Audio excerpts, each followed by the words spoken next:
都市人生活唔容易，阿仔俾學業壓到唞唔到氣，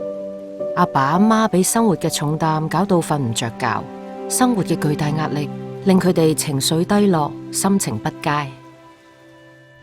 壓力就好似一隻怪獸咁纏繞住佢哋，抵抗唔到，點算好呢？唔使驚，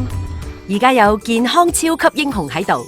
等佢教大家認識精神健康5大元素，學啲招數喺日常生活抵抗壓力，一齊維持精神健康啦！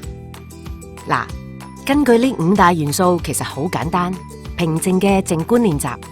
連結家人嘅共同消閒活動，恆常帶氧運動，滋養嘅健康飲食，以及放低手機瞓個好覺。只需要持手去做，壓力怪獸便會無處可逃，輕鬆打敗，一家人重拾歡笑。係時候講個秘密俾大家知，健康超級英雄嘅真正身份，其實係推廣精神健康嘅醫護人員。佢希望所有人都明白，精神健康就係日常生活照顧好自己。記住，健康生活，精神健康。